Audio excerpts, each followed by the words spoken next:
Start the stream. Should be started. Has it started? Woo! I believe so. It might take a second. I feel like it takes a second to load up. Okay, I'm excited. I am It's too. kinda like I love these like couple seconds where like we're waiting in limbo. I know. We're like, is it going? Is it not? No way to know. It's going. It's going. Maybe the people in the chat don't even know. I know, right? They don't even know. We're just gonna pop up. Okay. How are you, Matt Steele? I'm great. I'm surviving. I'm still, my feet are still touching water, or my feet are still touching ground. Good. I'm not like floating away yet. I love that for you. Oh, yay. They see us. Hello. They see us. Great. Okay. I love when things work. This is definitely an interesting setup. We love interesting setups. And that's what we're doing today. You know what? We are artists. Absolutely. And we only do interesting things. We don't do boring stuff. No, boring would be so boring. Yeah, I love they're talking to your mom in the chat.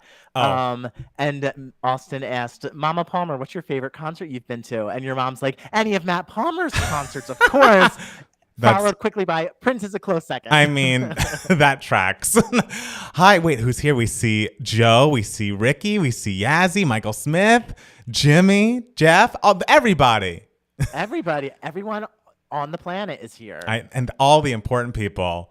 All the important people. Y'all, please tell me y'all listen to Addison Rae's excellent EP. No, when did her EP come out? It came out on Friday. And I know that the thing is I did listen to her version of Gaga's Nothing On But the Radio, which I've always loved that Gaga song. That demo just really goes off. And Addison's is cute too. But the gays are really going up for the Addison Rae EP in a way that I was like, okay. I mean, if they like it, I love it. But I wasn't expecting it to, get so much commentary that I felt like it was given. So love that for her.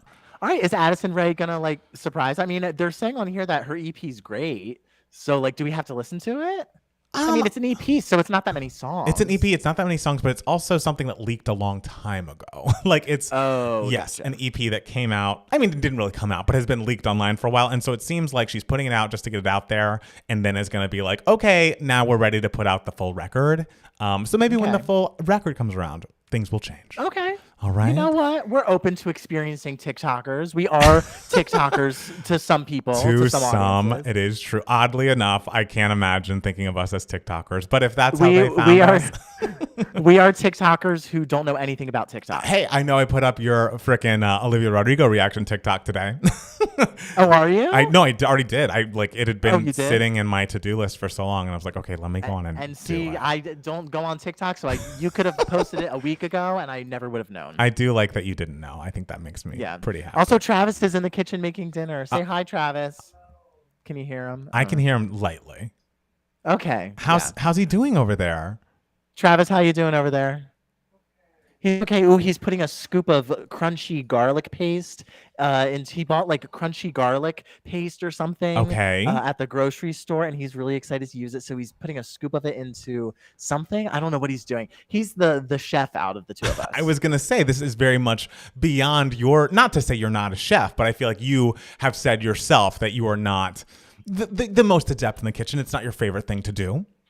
The thing is, when I actually am in the kitchen, I am good at it. Right. It's just that I don't want to be there. I was going to say, I feel like we went to a Friendsgiving at some point when we were living together, maybe at Fernando's, and you made something, and it was excellent. And I was like, wow, Matt Steele, you should make more food. And you're like, no, I hate it. I was like, guys, the secret to making any food excellent is just put a lot of Romano cheese in it. Hey, everyone. That's literally all anyone needs to do. It does work. It really does work. All right, what's going on in the chat? Let's see. I Got It Bad is honestly a pure pop song. Soft, full song, bridge, excellent. They also revamped the production. Love that. It's the Beautifuls. Hi, Taylor Swift talking more. That's so nice. It's so very kind. When's the next new album listening party? It's definitely going to be Olivia Rodrigo. That comes out first week of September, I think, right? So it's going to be her. I have a dream that Mariah is going to put out, and I realize that this is only 10 days away, but I have a dream she's going to put out something for the 30th anniversary of Music Box. And we probably cannot react live to it because who has the time? But I would like to discuss it because man, oh man, what an incredible record Music Box is. Matt Steele, I'm sure, is making a mean face. I'm not looking at him at the moment because he's not a Music Box fan, but that album did go diamond. It's her first diamond record for a reason, okay? It sure did go diamond.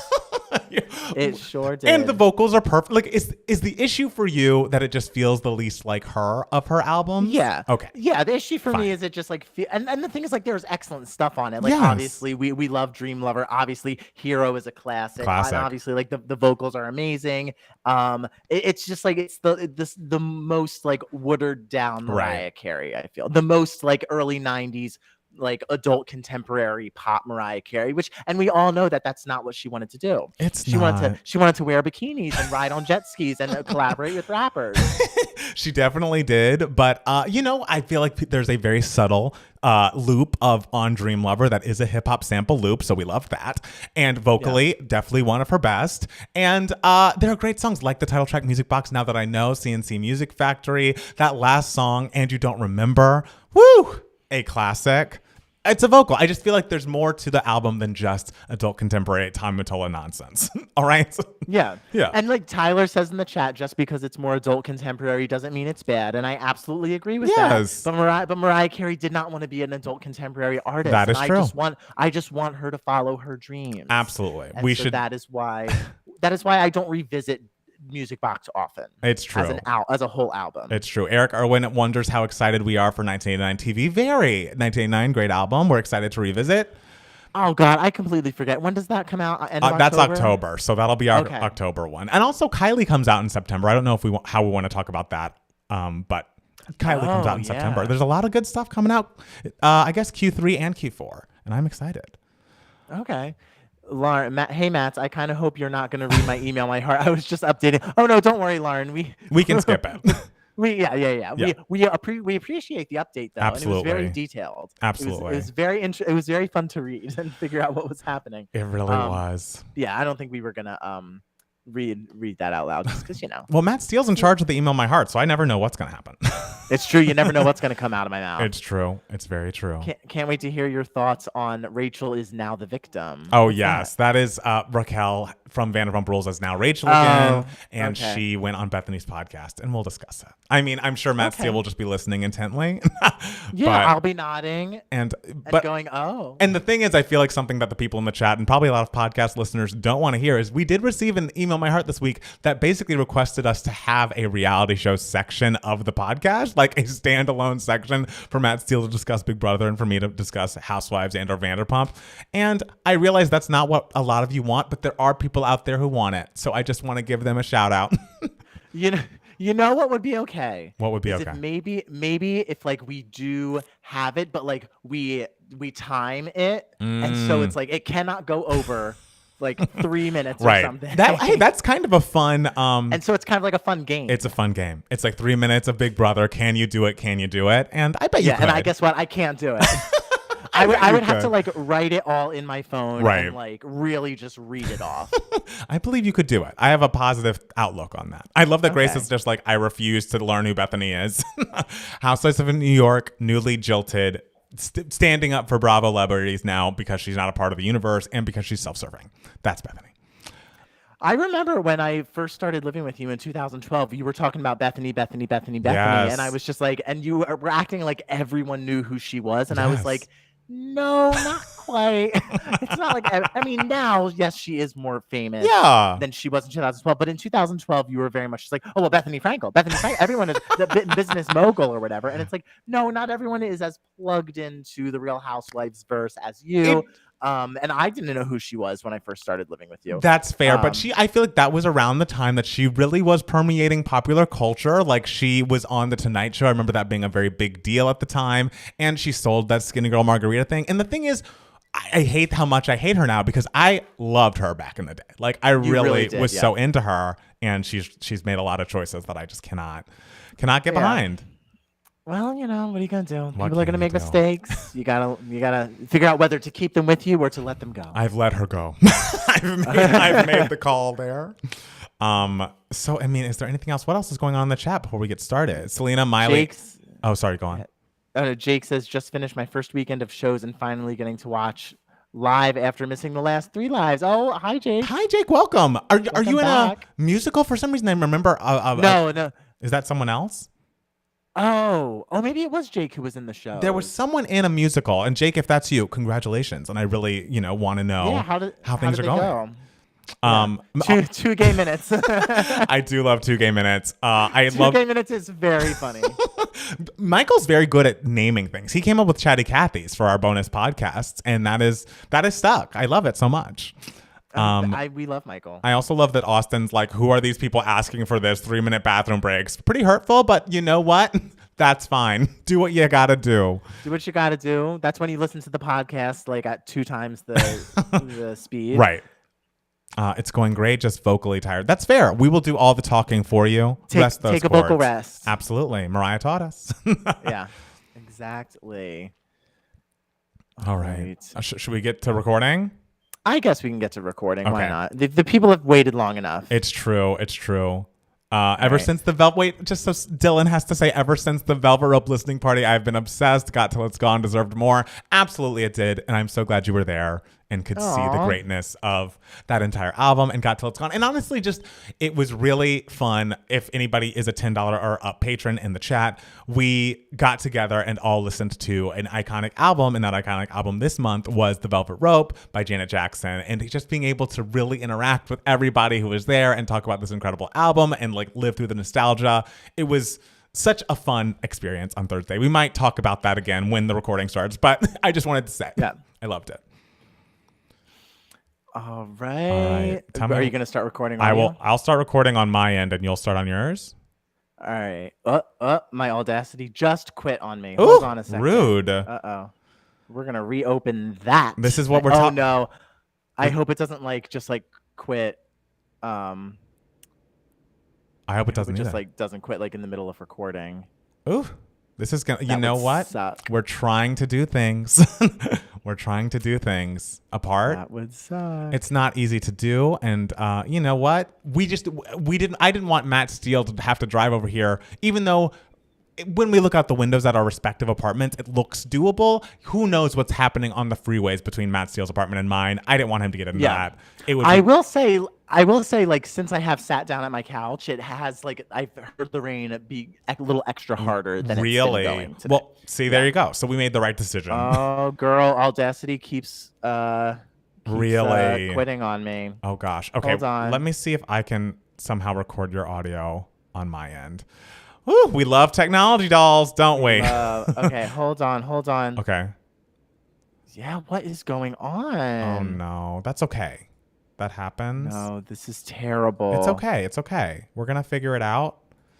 Oh, the only thing is I'm not good at Google Chrome. And so, or not Google Chrome, on GarageBand, excuse me. And so I'm like, how do I change the input on this? There's definitely a way. So yours is fully not happening. Yeah, every time I keep hitting record, it keeps quitting on me. So wild. Okay, hold on. Let me talk to the people. I'm going to look up how to change the inputs on Google, on Garage. Hi everyone. How's everyone doing? All right, let me get back to the people. Yes. The audacity of Audacity. I agree. I know. It's true. All right. I hope y'all listen to What About the Time You Lied to Me? That. Oh, yeah. I hope y'all listen to What About Good for Me? What? Oh yeah. Oh, Jimmy. That's because Jimmy wasn't there. Yes. Of course, we listened to the whole album, Jimmy. Selena and Miley are both releasing songs on Friday. Are you as excited as I am? And will we get a video? I believe we will get a video. Yes, that's the plan. That is the plan. So do not worry about that. Is the Miley song? It's going to be like a bonus song on the deluxe Endless Summer Vacation album. Yeah. I'm not sure exactly what that is. Yeah, does anyone know exactly how that works? Because are Miley's people in here? Yes, Miley. Can they give us any information? Miley folks, are you around? All Sparrow says the 2 most beautiful people on the planet. Oh, that's very kind. Sparrow, thank you so much. What does Travis do for his day job? He works at a restaurant like me. Oh. That's how we met, actually. We worked at the same restaurant for a long period of time. Is Travis cooking pasta? I don't think he's cooking. Oh, no, he's not cooking pasta. I don't know what exactly he cooked, but I smell it. It smells good. I love that. Julia says the flooding and mudslides look so scary in California right now.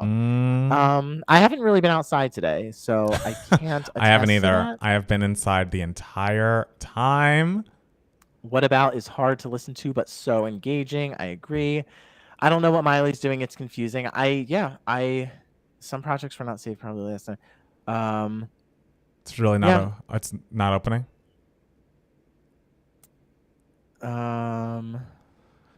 Yeah. Nothing's working for me. Woo! Sucks, guys. I blame the hurricane. I don't think Hillary has anything to do with my Audacity not working. Is there a way to like update Audacity? How do you update an app on your computer? I thought it just did it automatically. I feel like it does. What is your OBC listening party of choice, Steele? I don't know. Ooh, that's a great question. I don't know what cast recording would be good for a live listening party for the patrons. What does anyone have any suggestions? Oh my gosh, now my GarageBand's being weird. I clicked a button I shouldn't have clicked. Oh, Jesus Christ. All right, guys. Well, at least we're live. At least we're live.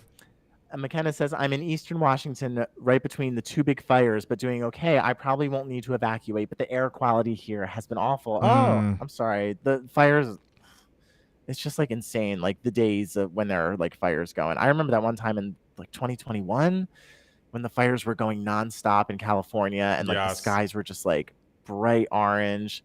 Did you guys feel the earthquake earlier or not? I sure did. I didn't feel it. Really? Yeah, I didn't feel it. It's because you're an unfeeling bitch. I think that's it.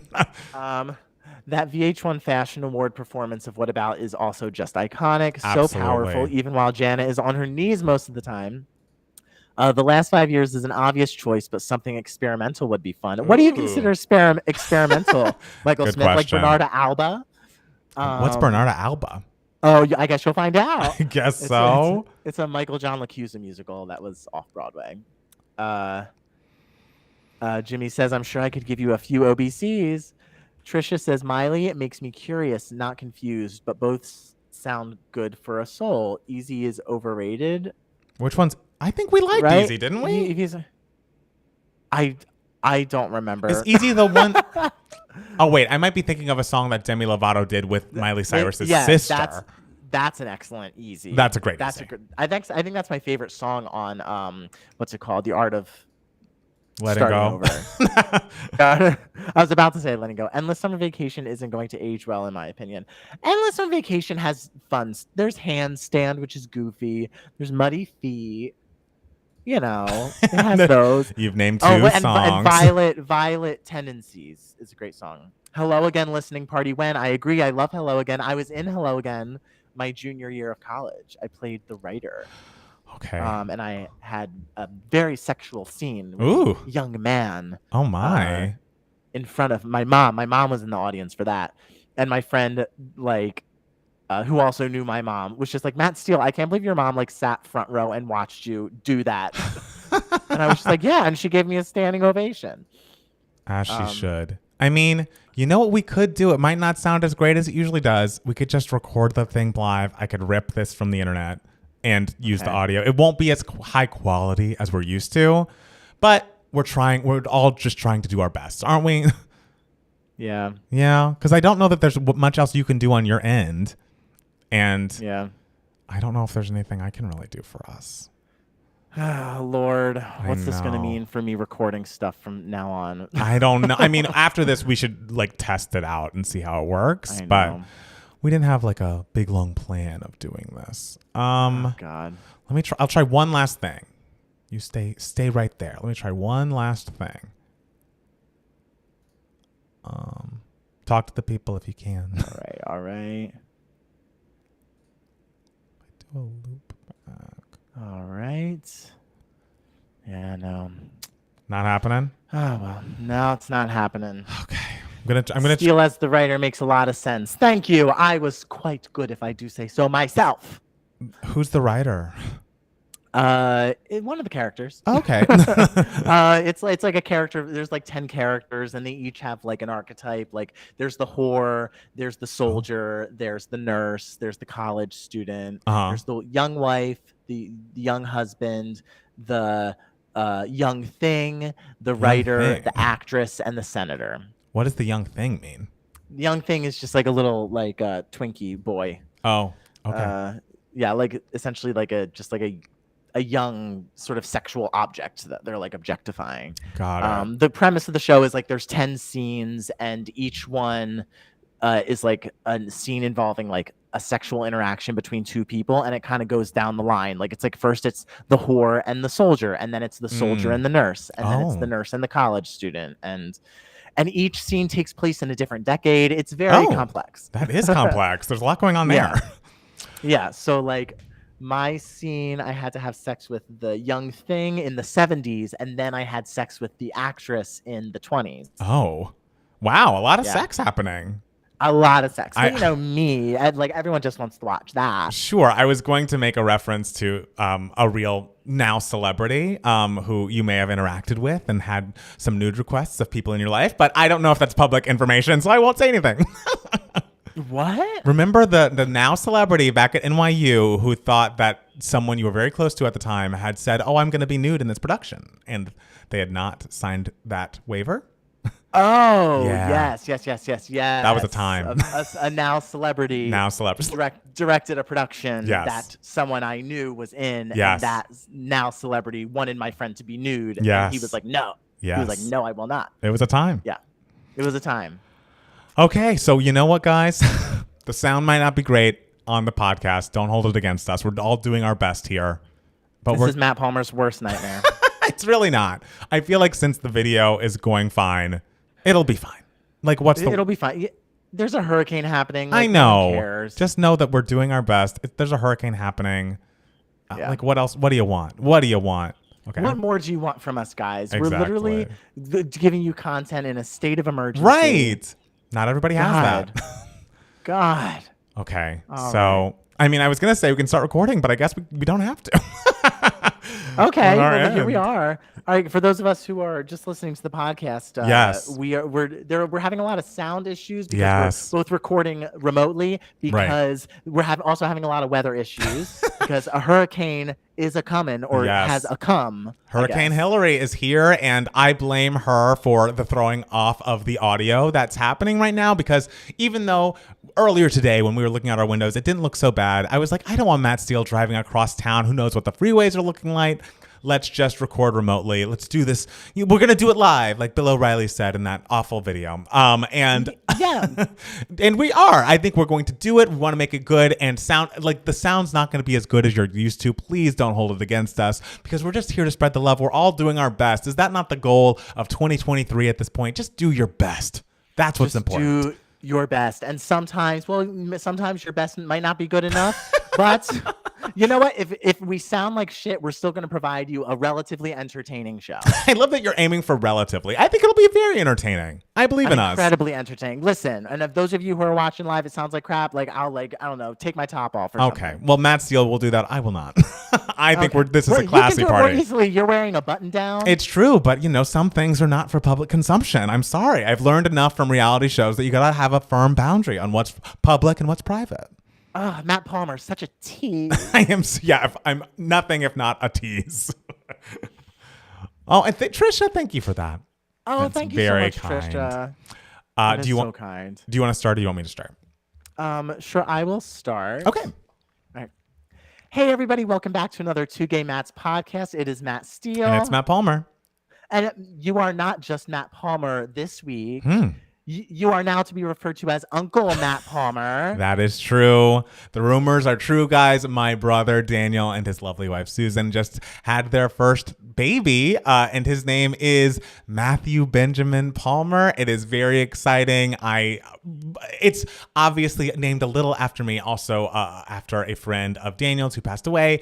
His name was also Matthew, and so the fact that little baby Matthew is in the world makes me so happy. I was receiving pictures from the happy couple, the happy new parents all weekend, along with my mom holding the baby for the first time. And it just was so lovely. It's one of those things where it's like, it makes you think of how long I have known my brother, which obviously it was as long as I have lived. And it's like, now you're a father and like, I know you're going to be amazing at it. And this little boy is just the sweetest and most beautiful thing. I just am really over the moon for them. So happy. And Matthew is so happy and healthy. Mom, Susan, happy and healthy.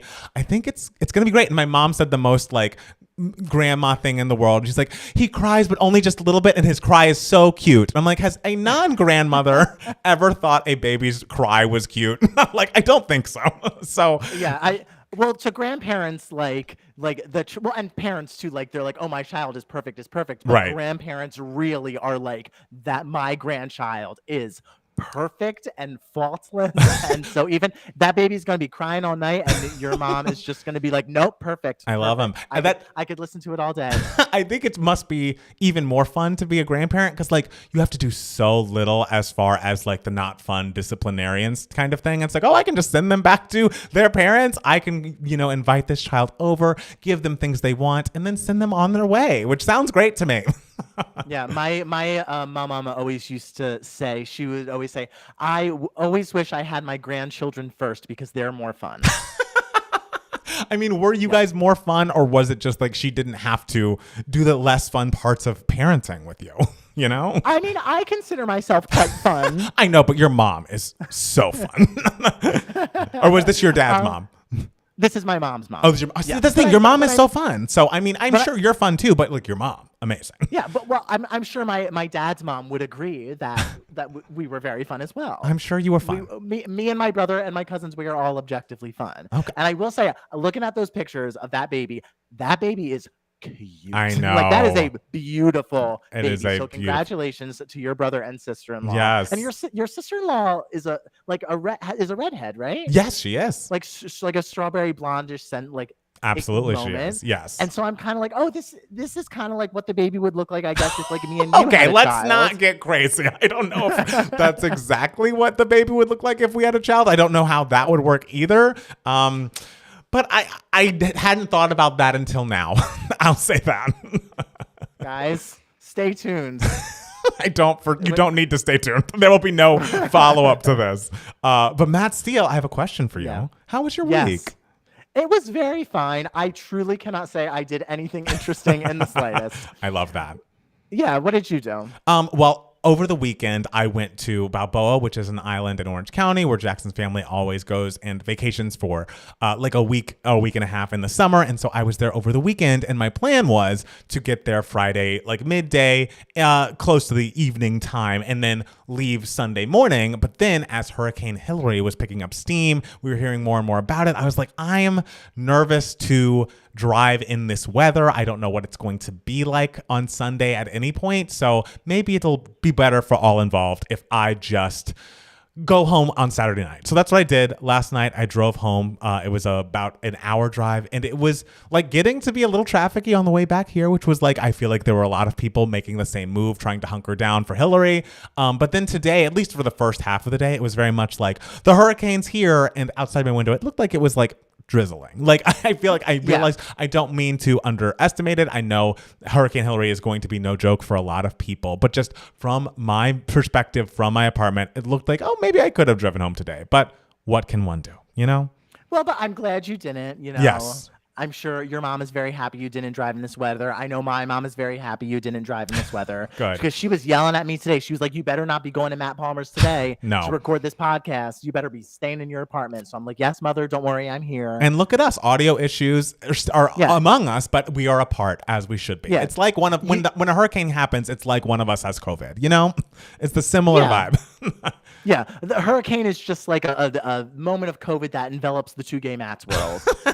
Absolutely it is. Yeah, and it's crazy. This is the first hurricane that to affect California in since 1939, I think it was. I know. It's been a long time. And it's one of those things where it's like, we all know that climate change is very real and happening, but then to see it happen before our eyes, like last month, I believe was the hottest month on record worldwide. Yeah. And now this, it's just like, things are. Oh, and then of course I'm just sitting at my damn kitchen table today. Yeah. With the rain, and I'm like, oh, what a peaceful rainy moment. It's crazy that a hurricane is happening, and then I feel my damn table shake because of course California has to have an earthquake in the middle of a goddamn hurricane. Which I didn't feel it, but I've heard from both you and Janie, who's in the chat, hey Janie, that it happened, and that is very scary. Can we not just have one, big disaster, not disaster, but large weather event at a time here in Los Angeles? We're very, fragile people. We can't handle two things like this at once. I did see a very funny tweet that was in LA, even the natural disasters are double threats or something. And it was amazing. So A+ to whoever tweeted that. I appreciate it very much. You know what? Great things happen in duos, like the Hurricane Hillary and Earthquake, whatever, and the two gay Matts. It's true. It's true. And speaking of us and Twitter, I woke up today and saw so many notifications on my phone when I looked at the Two Gay Matt's Twitter account. And apparently someone tweeted out just like a minute and a half clip of our almost now 10-year-old Beyonce self-titled reaction video. And I believe right now it's at like the little clipped Twitter version of the video is at like 11.3 thousand likes or something. So the fact that this clip of me truly losing my mind, and I realize like it makes it known how big the moment was, and like what I was saying was true, and it was nerve-wracking, and but it's just still a little embarrassing to see yourself at a 10 and know that many people have seen you at like your most wild. But I appreciate the love, I guess. I don't know. I have a complicated relationship with that video. See, I think it's funny that you find it to be embarrassing to watch yourself at a 10, whereas me, I find it embarrassing when I am not at a 10. Like, because if I am at a 9.5, I'm just like, I should have tried harder. I'm like, I could have done my best, and I did not do my best. But I wasn't, it's like I was not in my right mind. You know, like you're looking at a person who's truly spinning out and like whose mind is going a mile a minute. And I realize what I said is funny, especially I like the parts when I just name the tracks and say these are just words. It is funny. There are parts of it that are funny, but I'm just like, ooh, a lot of people have seen me do this. And it's just odd. My favorite part of the video, and like one of my favorite Two Gay Matts moments ever, is when she says her line where he's like, Miss whatever, thank you for whatever. And she goes, thank you. And you just turn to the camera and just go, acting. I love that you love that so much. I think that's so weird that like that specific moment resonates for you. I have no idea why I find it so funny, but I just love it. Well, I appreciate it. And I think it's cool that it's coming up on the 10-year anniversary. We've discussed possibly actually reacting to the videos from that album for the 10-year anniversary. I think that would be a very fun event to do. So everyone stay tuned for that. But is there anything else we need to discuss before we dive into the news for idiots? You know what? The hurricane could blow us away at any second, so we might as well just get the ball rolling now, because who knows how long we'll be here. That's the right attitude. Thank you so much. So in sad news, because we only want good things for her, Miss Britney Spears has announced officially on her Instagram that she and Sam Asghari are getting divorced after, I don't know how long they were married, but they were together for 6 years, maybe were married for like 10 months, something like that. I think it was shorter than 10 months. Do you think it was shorter? Okay, well, yes. I want to say the wedding was in 2023. No, was it? Could you look it up while I'm talking? Because that seems wild to me. But there were so much, there were already so many TMZ stories coming out about this when the news first broke. It was like, oh, did Britney cheat? And has Sam been cheating this entire time? And is Sam trying to say that the prenup is null and void? But from the posts that we've seen from Sam and Britney, which of course we can only go by face value here, but I'm hoping are true. Sam is very much like, we were together for 6 years. Shit happens. Like, I wish I could ask for privacy, but I feel like that's ridiculous. So just like be compassionate when we're going through this breakup. It's very sad, whatever. And then Britney posted a similar thing being like, I'm not here to explain why, because honestly, it's nobody's business, but I couldn't take the pain anymore, honestly. And she goes on and on saying, you are supposed to be loved unconditionally, not under conditions, so I will be as strong as I can and do my best. Actually, I'm doing pretty damn good. Anyways, have a good day and don't forget to smile. She's been posting videos of herself dancing in her home, herself, with some gays over the weekend, herself with a horse. So it seems like Britney's doing well. And from all reports, it seems like their prenup is pretty ironclad. So thanks to Octavia Spencer, who said, make sure you get a prenup on the Instagram when either their engagement or their wedding was announced. It seems like Britney has done just that, and that Sam will not be taking money that is not rightfully his. You know what I mean? Because that happened. We've all saw what happened with Kelly Clarkson, and that to me is like worst case scenario for our lovely pop girls to be taken advantage of like that. Yeah, and it's very, very, very sad. But what's sadder to me right now is the fact that I just looked it up, and they got married June of 2022. I was completely off. I love it. So like the fact that my time barometer is fading so quickly, I don't know what this says about where I am in my life. because I'm usually like really good at that kind of stuff, but Right. it's just my thoughts, how it stresses me out when time goes by quickly. I think that's okay. So You're allowed to that not. makes me sad. You're allowed to not remember exactly when Britney Spears got married. I think that's okay. Sure. But also, the discourse around this divorce announcement was insane. Yes. Because at first it was announced like they're getting divorced, and then there were rumors swirling that like he was trying to like change the prenup, and then there were rumors swirling that he was like trying to blackmail her, saying like I have like horribly embarrassing footage that will wreck her if she doesn't like change the prenup. And it's like, whoa, like what is this guy trying to do? And so for I would say like a 12-hour period, we were all very anti-Sam. Yes. And then there were rumors that like, well, actually she was physically abusive and gave him a black eye. And then I was just like, wait a minute. And then it comes out probably like 24 hours after all this is going on, that just like, nope, just seems like a regular old divorce. Right. Like no one seems to harbor any horrible will towards each other. Right. Nothing really terrible is going on other than, a sad divorce. And so it's like, well, how did it's just so sad, the fact that like even after she's out of her conservatorship and the girl can't even get a divorce without like crazy rumors swirling and making things seem way worse than they actually are. Right. And I hope that is the case. I hope that none of these rumors have any credibility and that they don't pop back up and like turn out to be true.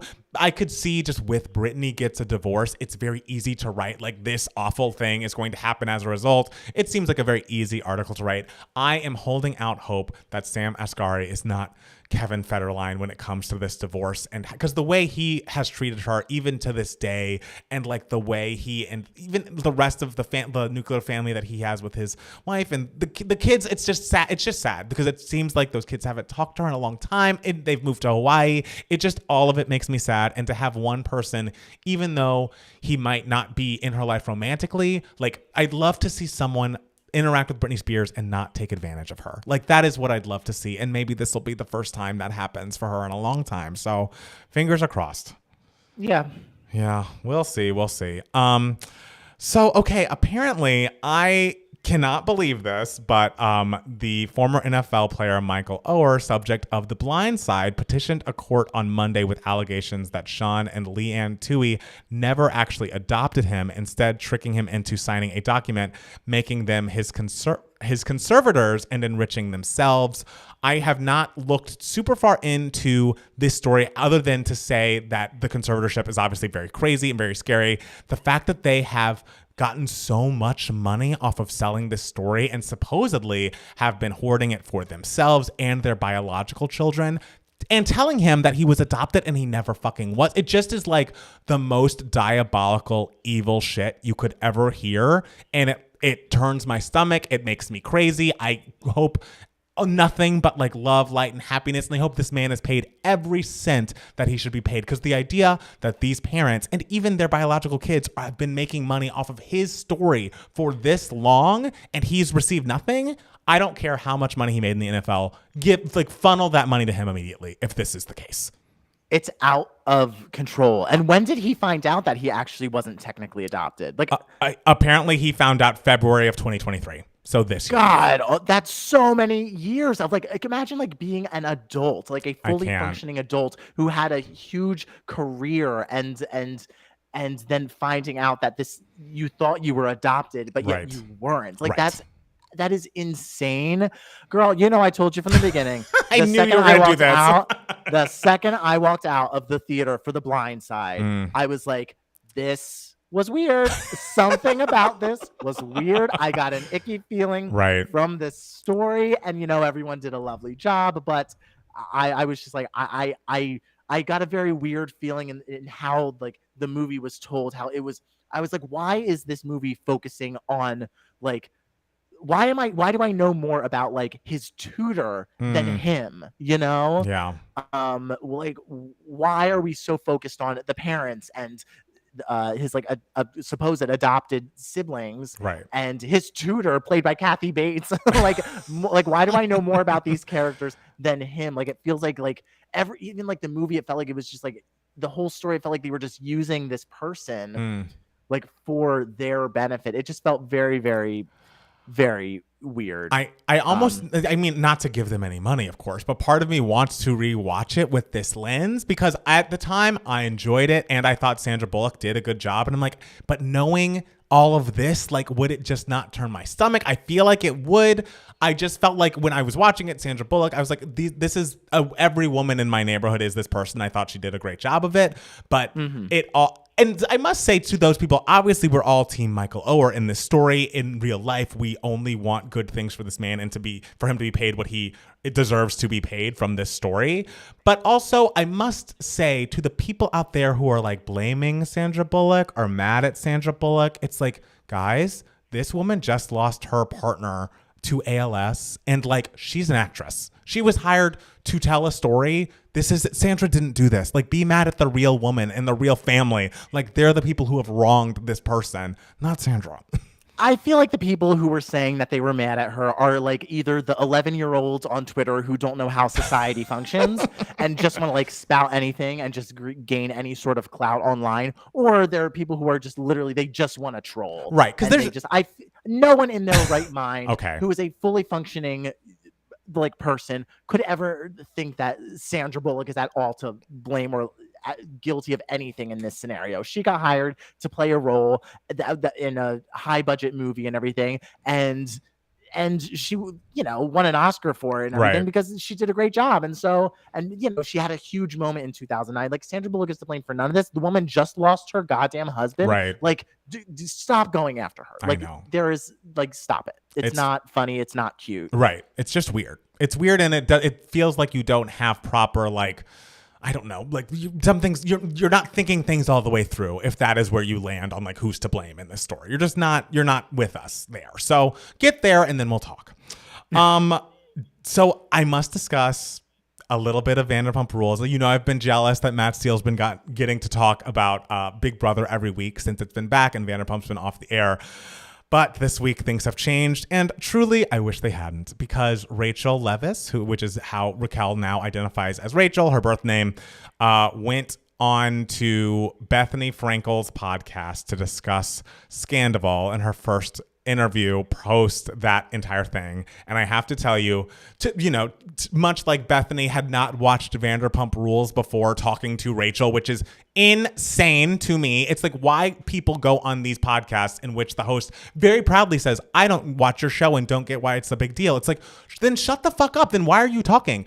I also didn't listen to the Bethany interview because I couldn't. I was like, I've listened to her recently when she had that sit down with Jill and the way she talks over people when she's interviewing them, how combative she is. Like, this is not an empathetic person. She's just not.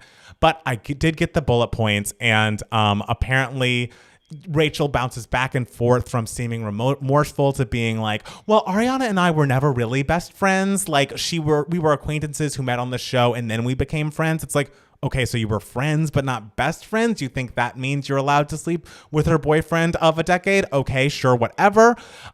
She is not happy with Bravo. And I don't know if I said this on the podcast or if I just said it in the Discord, but I have a theory, which is becoming more and more confirmed as things go on, that Rachel is a part of this Bethany suit against Bravo and NBC Universal, because there was something in those initial articles that were like, they were a part of revenge porn being distributed amongst the cast. And I felt like that had to do with Rachel's situation with the video that was taken without her consent, which she talks about in the interview.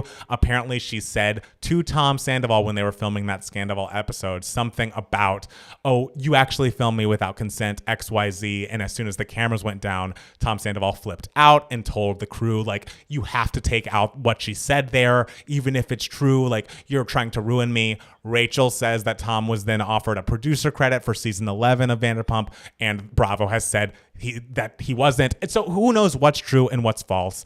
But it just is like, I feel like this interview did more harm than good for both of them, because a lot of people were like, okay, how are you going to sit down with this girl and say, oh, Bravo has been exploiting you, Bravo's been taking advantage of you, how you need to fight them, we need to fight Andy, blah, blah, blah, and then have her on this podcast. There's an hour-long interview that she split up into 3 parts, and every 5 minutes is an ad. All of this money going directly to Bethany. Rachel's not getting paid a dime for this. So it's like Bethany's saying, it's cool if I exploit you, but Bravo shouldn't. It's like, we've all lost the plot. As much as Bethany had a kernel of credibility and like, yes, reality stars and reality crew members deserve to be paid and deserve to be protected by unions. Like, it's so self-serving. She's monetizing every single thing as much as she's blaming the network for doing it. And then Rachel ending this whole diatribe in which she does not take accountability with, and I'm starting my own podcast. It's like, girl, if you honestly, I saw a tweet about this and they were absolutely right. If you were starting your own podcast,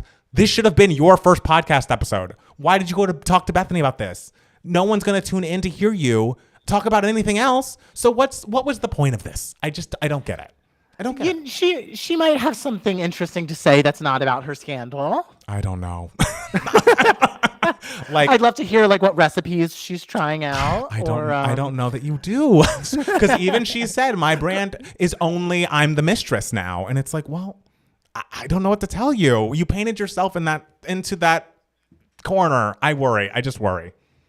I mean, that could be an interesting podcast, like from the perspective of like the mistress, and she could talk about her favorite, I don't know, cheating scandals of in pop culture or something, and interview people. I don't know. I just don't feel that she's going to rehabilitate her image by being on mics more often. I feel like if there's anything a Bravo celebrity should not do, it's speak in an unedited fashion. Like, the way they make these shows is so meticulously edited to make people look like heroes or villains. If people just go on their own merry way, you end up like Stassi, or you end up like Bethany, where like you can talk yourself into losing people because your true self comes out. It's literally what happened with that guy on fucking Big Brother, who I don't know if anyone was ever rooting for, but keep a camera on and a mic on someone for like long enough and their true colors will show. Those true colors, not always great.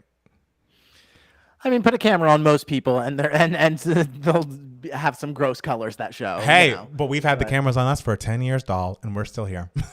That's true. Oh, no one's ever seen me when I'm crying in the shower. Those are my disgusting colors. No one would be mad about that, though. They'd root for you even in the shower. No, I'm cursing everyone's name when I'm doing it. I'm just like, fuck everyone. Wow. I feel like you have more dramatic showers than most people. I feel like most of your crying's in the shower. I don't know. And you feel like you've done performances in the shower. Yeah. Oh, well, that's where I do most of my acting, is either like in the shower or in the car. And so then I like feel very vulnerable and I get really into it. And so then, dramatics happen. Would you rather I do it like in public? I mean, but now you have Travis. You guys could do the scenes together out in the open. No, we only do funny acting when we're together. Okay. The dramatic acting is what happens like in the shower or in the car or like in front of the bathroom mirror when I'm like flossing my teeth and I'm like, I should be in bed right now, but I'm spending 30 minutes like reenacting this monologue from I don't know, the movie Mass. Oh, what's Mass? I don't know that. Mass. Remember the movie? It came out in 2021. It's the 4 people. Oh, like, and it was like your Dowd, Martha Plimpton, and your favorite of the year, or one of. It was my number 4 favorite of 2021. Yeah. Got it. And there's a 30-minute sequence where they're just sitting at a table and they don't get up. I love it. I love it. I mean, it does sound like a movie you'd like. You love a movie that's basically a play, and that sounds great. Give it to me. Give it to me. Speaking of disgraced reality stars, expelled Big Brother contestant Luke Valentine has blamed the conditions of the game on why he said the N-word, which was caught by fans on the show's live feeds. It was after about a week of malnutrition, a week of sleep deprivation. You don't really take into account the psychological distress of being under studio lighting 24/7. Any feelings on this, Matt Steele? I don't know. I've been stressed before, and I that word's never flown out of my mouth when I'm going through it. It's never flown out of my mouth when I'm crying in the shower. I think that's beautiful. Which is, my most distressed moment. And so I think he's sort of coming up with excuses, especially because that moment where, the N-word flew out of his mouth, he was in a very sort of like lighthearted conversation, it felt. It wasn't like a high stress moment. Yeah. I'm just like, I guess, whatever you got to say to, girl, you're trying and you got to do what you got to do. But like, I don't really know if anyone's buying this. No. Hopefully you have learned your lesson or will learn your lesson at some point and you go on with your merry life. Yes. And you are no longer in the Big Brother community. Yes. You will not be invited to the Big Brother events. I'm shocked that he's popped up so quickly after being expelled and really trying to I don't know, clear his name or make connections. Like, I would think he would have gone away for a while. No? Oh, well, the shocking part was like his first posts on social media were like funny memes about cheese that people made about him and everything. And he was just like, this is so funny, LOL. And it's like, no, no, no, no, no, no, no. Like, the first thing you post on social media should be the apology. Hello? This is like when Tom Sandoval apologized to Tom Schwartz before he apologized to Ariana. It's just a mess. We got to get our priorities straight. Yeah. So, you know. Well, it's been another week, which means there's been another Donald Trump indictment. Did you see? Well, hey. Let's celebrate that. Donald Trump has been indicted in Georgia facing RICO charges for the 2020 election interference. So this is coming out of my home state of Georgia. And there's a 97-page indictment, which includes a total of 41 counts, among them a RICO, which is racketeering, influenced, and corrupt organization charges, meaning he allegedly engaged in organized crime activity for the purpose of overturning the 2020 presidential election results in Georgia. And 41 sure does seem like a lot. I saw that Hillary was on Rachel Maddow to discuss this. She said, quote, "This is a terrible moment for our country to have a former president accused of these terribly important crimes. The only satisfaction may be that the system is working."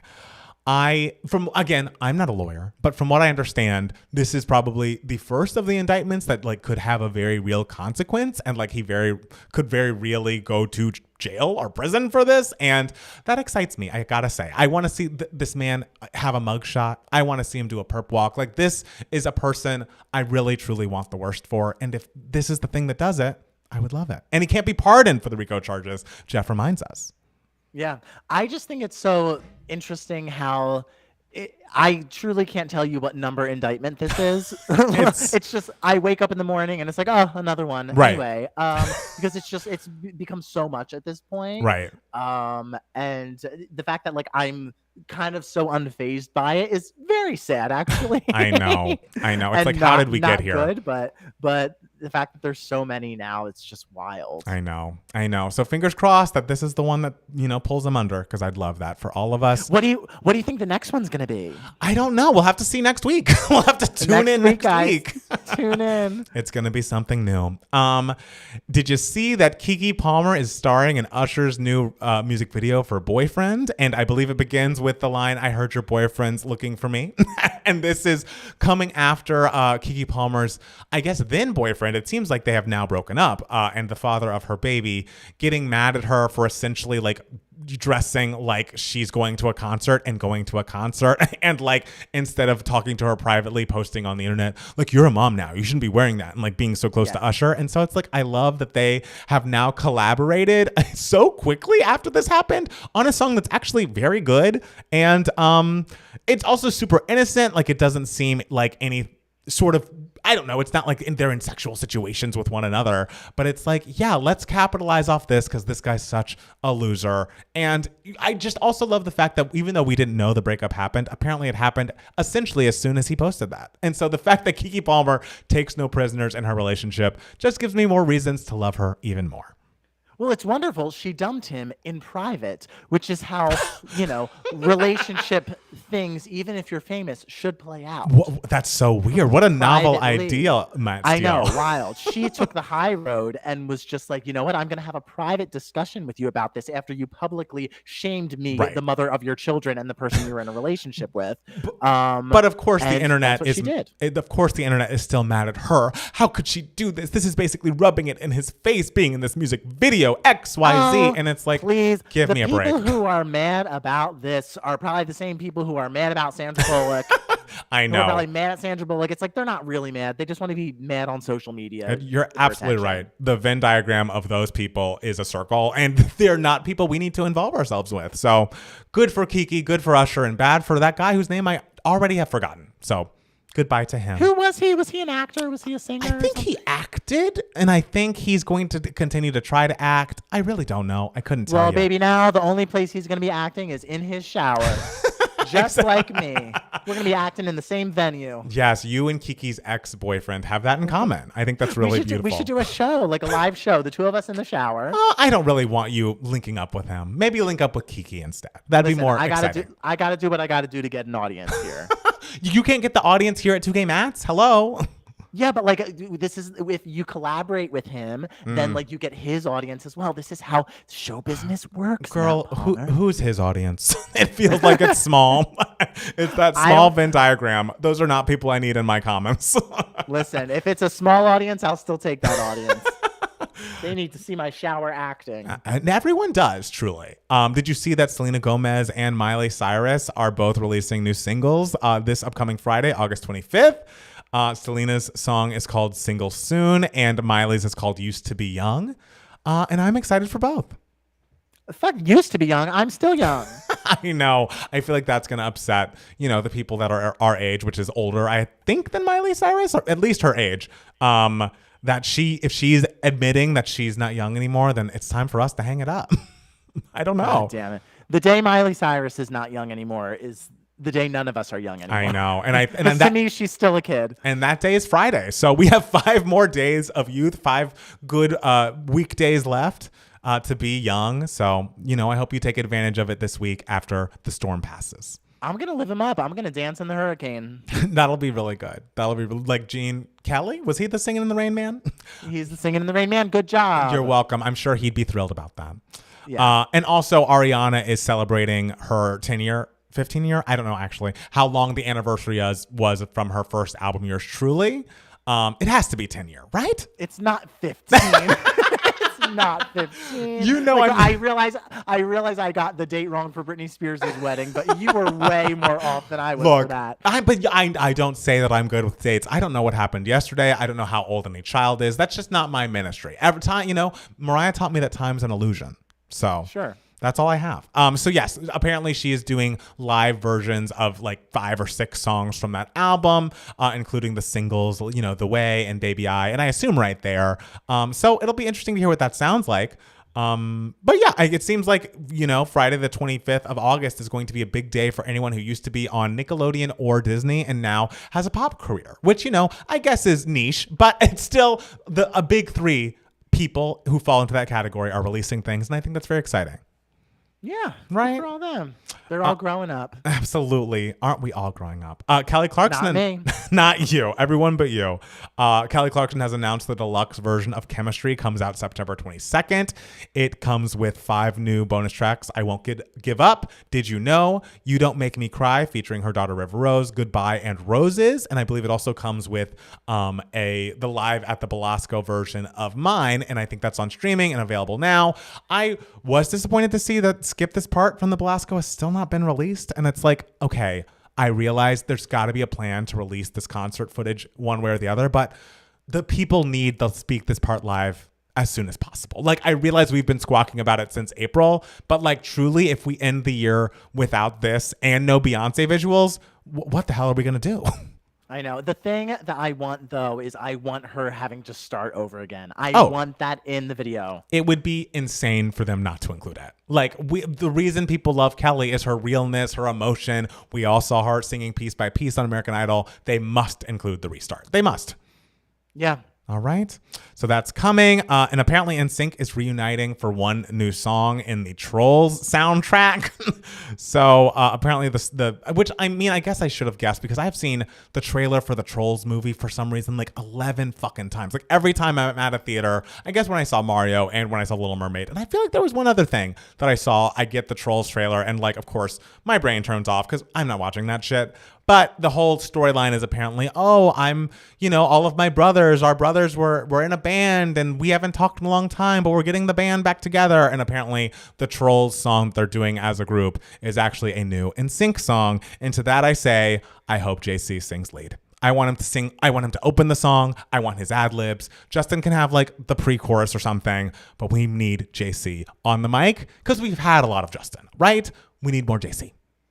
Okay, well, I don't know who you have to talk to make that happen. I imagine that decision has already been made, especially if the Trolls trailer has been out for as long as you said it's been out. Since Super Mario, that was like, I know that's come out like 2023, but like early 2023, right? That was like March? It was a while ago. I was definitely earlier in the year. I don't know what month, what day, but it was earlier in the year. Absolutely. I'm sure this has been locked and loaded. I do wonder, are they going to shoot a music video as NSYNC 2023 for this? Because that'd be very exciting for me.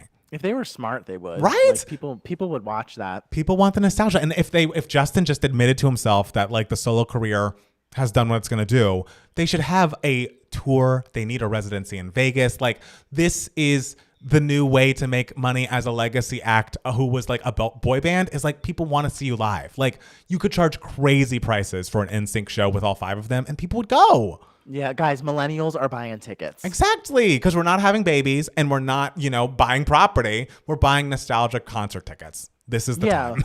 Well, when you and I have our baby, then you're gonna have to stop buying all those concert tickets. I don't think we need that. I don't think we need a 2K Matt's baby. I really don't. I apologize if I've given you the wrong impression over the Zoom tonight, but I don't think that's something that needs to happen.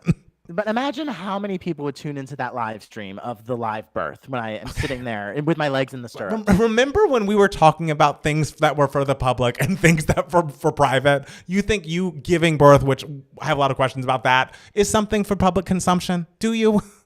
Listen, I'm a businesswoman like Bethany. I put it all out there, all right? I don't care who I offend. I don't care. I don't care how ridiculous it is. I'm making money off of it. I'm capitalizing off it. I only have 5 more days of being young, okay? There is no one that I want you to be less like than Bethany Frankel. Like, just not her. Not her. In more good gay news, Red, White, and Royal Blue is among Amazon's top 3 most streamed rom-coms ever. There's possibly going to be a sequel. And when I say, gay news, it's gay because of the content, not because of the actors. But it is an adapted, and it is very exciting that it's doing very well. It is quite the rom-com. You can see every twist and turn coming from a mile away. But it was a sweet little popcorn watch. And the fact that people are so into it and so, happy to see it, and it's so successful, maybe that means more queer art will be made. And that is always the goal, hopefully with more queer people involved in some leading roles. Yes. Matt Palmer, get out of here. Everyone knows that gays are only allowed to act in the shower. I don't think that should be true, though. I want gays acting in front of cameras, on screens, on stages. Look, that's the dream. That's the dream. But why does it still have to be a dream? Hey, there's that movie coming out with Jonathan Bailey and Matt Bomer, where they're like gay people from the 60s or something. What movie is that? What the hell are you talking about? I don't know. They were just on the cover of something. And maybe this is the problem. Because I was like, oh, that's great. Scroll. That's great. I'm not going to watch it. No. Yeah. I know Passages is out now. I need to see that still. Great. I mean, I will watch it. But when I see period piece, I do move to a scroll. I'm not a period piece girly. There's something for everybody, and I will watch it and support. But I'd love something. That's why, not to get the people all heated, because whenever I talk about this movie, people get heated. That's why I love Bros so much. I love it in Current Day. I love that it was comedy forward, joke, joke, joke. Those are the kind of things I like. And Devos is in a similar vein. Available now, ladies and gentlemen. Yes. Okay, let's see. Oh, speaking of Amazon Prime and their queer content, apparently they've canceled A League of Their Own after giving it a 2nd season renewal. They said that they were just too log jammed for things in 2024. So they've said that they were going to renew this show that was only going to have a 4-episode 2nd season, and then they canceled it. These streamers are cruel, just like cruel assholes. There's a whole crew of people that were like, great, we can finish this story. We're all going to have this job for however long it takes to make 4 episodes, which is still kind of bullshit. And then after all that, they get the rug pulled out from underneath them. Disappointing. That's crazy. That right. And it's kind of from the streamer's point of view too, because it's just you just threw this money out to film this thing, and then you're just going to be like, oh, never mind. I know. It's just I don't know. It just feels do you not think about that when you're canceling something at this point? Is I'm really letting down a whole bunch of people that we've promised something good to, and this has a following and a fan base. Why don't we just give them this and send them on their merry way? Giving shows a happy and deserved final season would be lovely, right? That would just be great. I mean, that's why I love movies. It's because you go in knowing there is going to be an ending. And that's true. You don't get stuck watching what's that show you watch and is still on forever with the Handmaid's Tale. You don't end up getting duped by Handmaid's Tale. I still have to watch season 5. I still have never watched season 5 yet. I got to do it. Is that the final one, or is there another one after that? I think there's going to be another one after that. Good luck. Yeah. That is some. Do you have anything to say about the Maestro trailer or teaser? Oh, I loved it. Did you? I loved it. I was seeing there was a lot of discussion about, was it Bradley Cooper and his nose things like have happened for him? What's going on there? I again saw some headlines, didn't know exactly what was happening, but it seemed a little questionable. Yeah, like some people were very upset about the fact that Bradley Cooper is wearing a prosthetic nose and portraying a Jewish man who, did have a very, distinct nose. But there is a history of, portraying more so like on stage of like portraying Jewish people, like and like giving like a fake nose and stuff like that. Like back in like Shakespearean times, like they would do that. And so there is like a history of that and everything. So some people, did not like that. I will say there are like images online that people are saying like the nose doesn't even look right or whatever, and they're just using one still from the movie. I did see a weird still. That's what I saw. Where like maybe like the angle in that shot, the nose doesn't look authentic, but guys, in the rest of the trailer, the nose looks really great. Like it looks very like. It looks like he looks like Leonard Bernstein and everything. But trailer would it not have worked if he used his real nose? I mean, like I still would have seen the movie and I probably still would have, loved it and everything. I mean, it's the same as like, I love that Renee Zellweger did her own singing for the Judy movie because it felt like, oh, we're not just trying to do a super, super, super authentic Judy Garland impression. We're really just trying to get to the root of the character herself. Right. And we are seeing Renee's interpretation of Judy Garland. Right. But, there also would have been people who, if he hadn't used the nose, people would have been like, he doesn't look anything like Leonard Bernstein and everything. So, it's kind of like you can't win either way. Right. That being said, though, the trailer, I loved it. Really? I loved it. Oh, my God. There was this one shot of just like a shadow of him conducting and an opera singer like inside the shadow. Like the cinematography looks excellent. It looks so well done. And yes, it's totally Oscar bait. I don't give a fuck. It looks great. I will eat that Oscar bait. Is he directing it too, or is he just acting in it? He's directing it and acting in it. Yeah. Okay. So I'm excited. I mean, like Leonard Bernstein, he's an icon, a legend. We love him. And so I'm excited to see it. I don't know. I loved the trailer. All right. Well, maybe I'll watch it. Who knows? Okay. Good news for me, not for Matt Steele. Dunkin' is releasing a line of spiked coffees and teas. I love a spiked iced coffee moment. So if anyone from Dunkin' wants to reach out and offer a sponsorship for me, I will take it for us. And I'll just be the only one talking because Matt Steele, that's not his genre. But I'm happy to discuss it. And lastly, I just wanted to say rest in peace to Ron Cephas Jones, Emmy-winning This Is Us actor. He has passed away at 66. I am just so sad to hear it. He was so brilliant on This Is Us. And, he's obviously had quite the illustrious career. Apparently, he began his career at the New Yorkian, I can't say that, Poets Cafe, and his love for the stage was present throughout his entire career, including his recent Tony-nominated Drama Desk Award-winning performance for his role in Clyde's on Broadway. Ron's inner beauty and soul was evidence to the huge audience from his multi-Emmy award-winning performance on This Is Us. He is survived by his daughter, Jasmine Cephas Jones, who is famously in Hamilton. It just is sad. 66 is not old.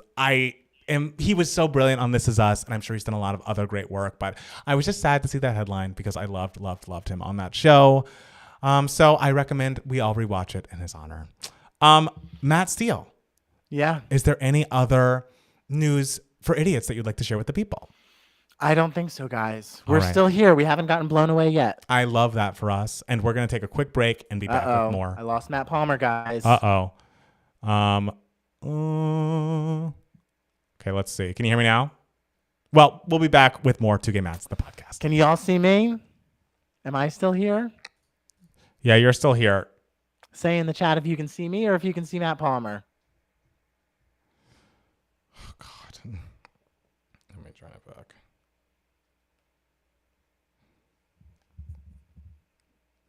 I think people can see you and they can hear you.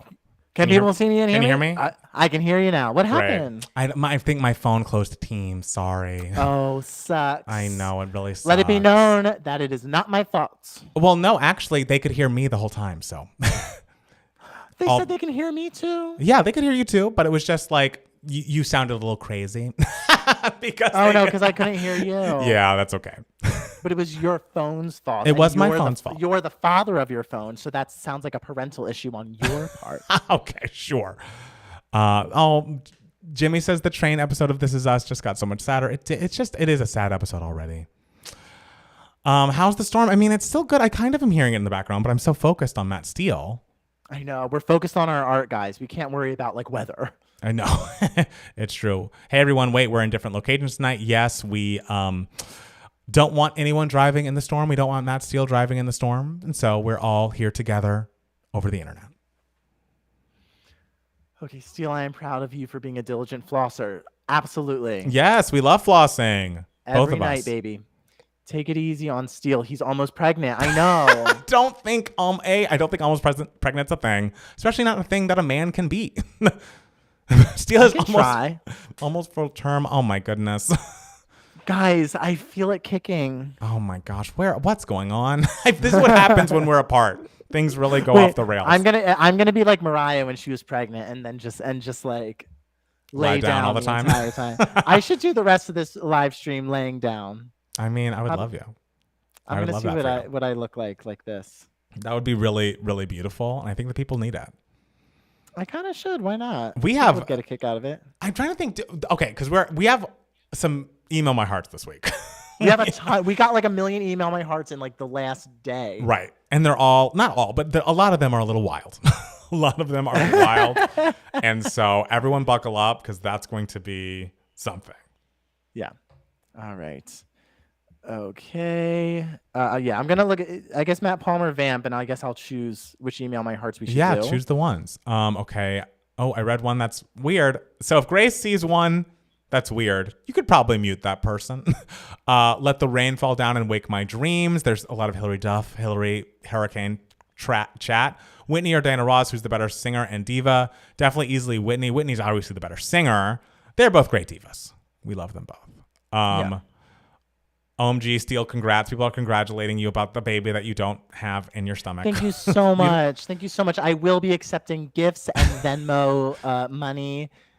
You can Venmo me at... Janie's email my heart. Will you homeschool Kathy? And there's no baby. Baby Kathy. I am not... I don't got the time to homeschool my kid, okay? I am just throwing my kid out there, and I'm hoping they get stuck with a good teacher. I mean, I hope you enroll them into a school, right? Yeah, of course. I'm not going to throw them out, into the universe to be taught by anyone. I want them to be taught by a certified professional. Absolutely. But, sometimes those certified professionals, sometimes those crazy slip in there.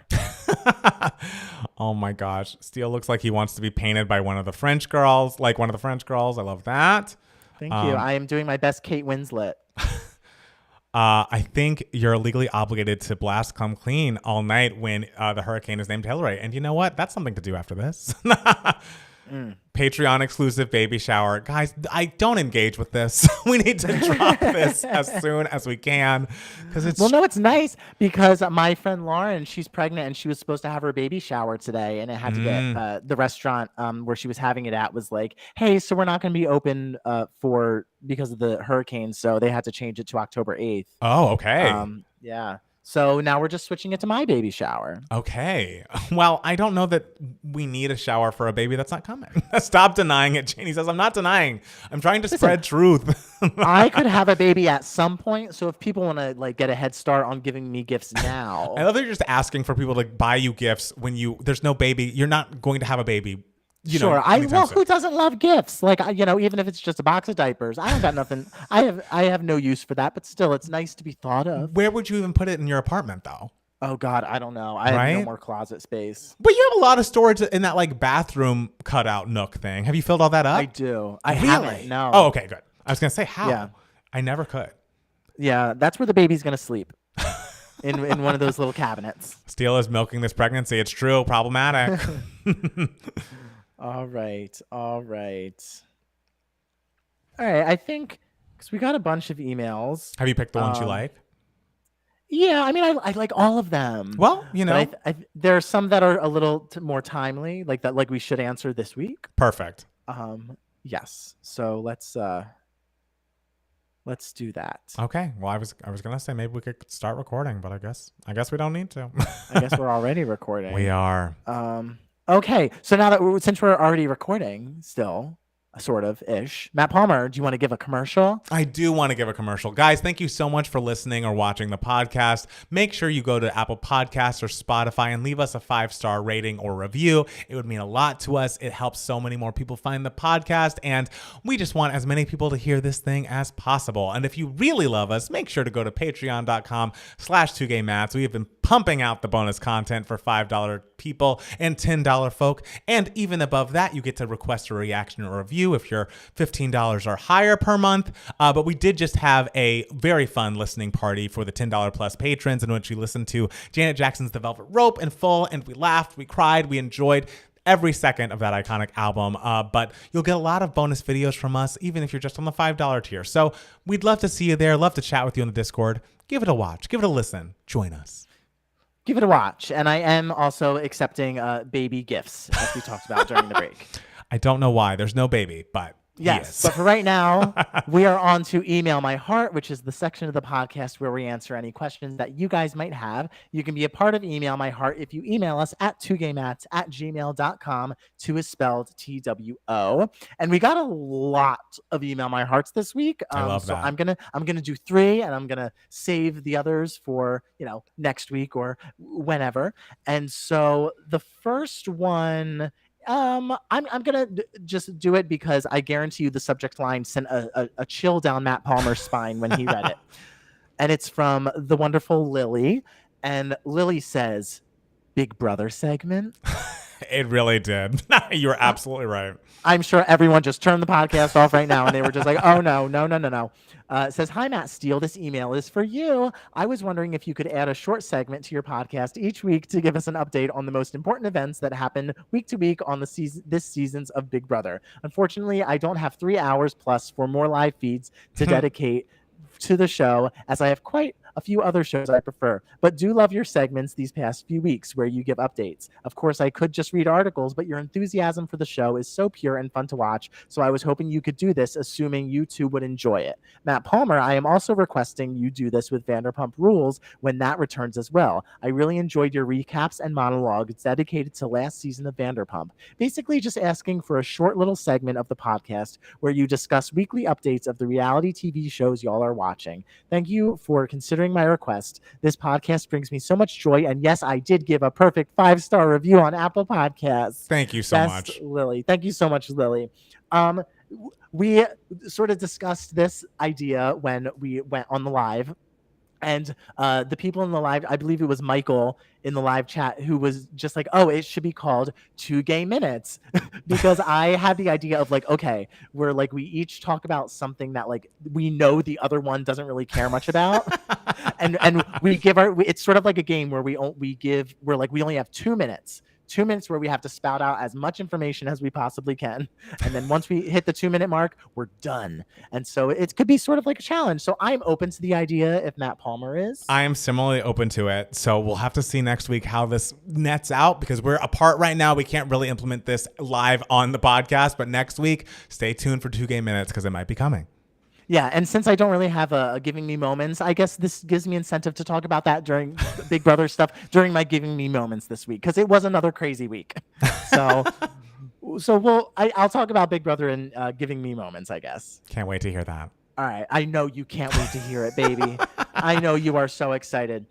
So the next email comes from Susan. Susan says, pop music and beloved artists. Hi, Matt. Return emailer here. I was listening to The Pulse on Sirius XM, and a question solidified in my brain. What makes an artist one that you will love versus one you are not caring for? I'm going with Matt Palmer, not too fond of maybe Doja Cat as an example, or not fond of that popped in for me. But I rocked to Padam Padam and others and knew you would be loving them too. Oh, here comes an Adele song. Oh my God, lovely. Adele always makes me happy. Maybe that's your answer. It just makes you happy. I love like the examples of like the internal monologue that Susan gave us. Yeah. P.S. I'm loving all the artists and movies I've learned about because of you both. I impressed my niece by knowing Rina Sawayama, and her sister didn't even know her. Oh my gosh. So, Susan, I'm glad that we can introduce you to Rina Sawayama. Your niece has excellent taste. Yes, she absolutely does. And yeah. I am trying to think of what is it, because it's hard when you're listening to so much music, like what makes you fall in love with an artist. and what doesn't. I feel like obviously sonically for me, I'm a melody first person. I need the melody to really grab me. If the lyrics are good and make sense and don't make me be like, wait, what did you just say? Then I'm also into it. If they're funny or clever, if they're like unique to your perspective. And production wise, I like a lot of things, but the melody is what really draws me first. And as an artist, I like consistency. I like artists who know who they are and who stick with their vision. Even an artist like Beyonce, who has evolved sonically so much, it feels like her vision remains the same. Like her attention to detail and like her passion for her art comes through so clearly in every one of her works. Like artists that I have loved and fallen off of, I feel like are artists that I don't feel them uniquely in some of their works. Like they kind of try to do the Madonna model of like, oh, I'm going to be a new artist every single era. And sometimes it works, sometimes it doesn't. Like, but if it feels like you're chasing a trend more than expressing yourself through music, then I probably am not going to connect with you as an artist long term, I think. Yeah, I always say this about actors. I'm going to talk about actors because, sometimes I do acting in the shower. And, yes. And so what connects me to an actor is sort of like, if I always gravitate towards an actor if I feel like I kind of know that person through watching their performances. Yes. Like everyone talks a lot about like, oh, well, when you're an actor, you're supposed to become all these different people and everything. And I'm like, yeah, like ish, like I can understand that perspective, but to me acting is more so like you are tapping into something within yourself, like like expressing a different version of yourself. And so if I feel like I can if I feel like Amy Adams, I feel like if I were to bump into Amy Adams on the street and talk to her for 10 minutes, I wouldn't really be surprised by what I experience, because right. I think Amy Adams is such a talented actress because I feel like I kind of get who she is as a person through her performances, even though she's playing a huge, like vast array of different types of people. I feel like still everything intrinsically comes from her. Totally. And so it's sort of like a hard thing to describe, but like, it when you see it, when someone is like expressing themselves authentically. I think it's what it is for both of us. It's like the authenticity is what really is the driving force of like being a fan of that person. So it seems like there's a lot of similarities between acting and performing as an artist. I know. I love it when we agree, Matt. I know it doesn't always happen, but it happened today. We're gonna make such good fathers together. Anyway. So this next email is very, very personal, and so we're not going to say the name. And so the email reads, "This is a very dark story, so I'm sorry.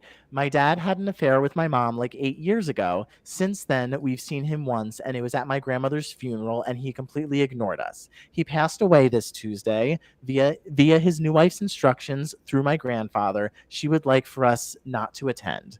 This is the woman he was having the affair with. My dad has treated us terribly. Based on the fuel of old memories, should we just go or just leave it alone? My sisters are leaning towards yes, as I'm leaning more towards no. We never did anything to him. Thank you."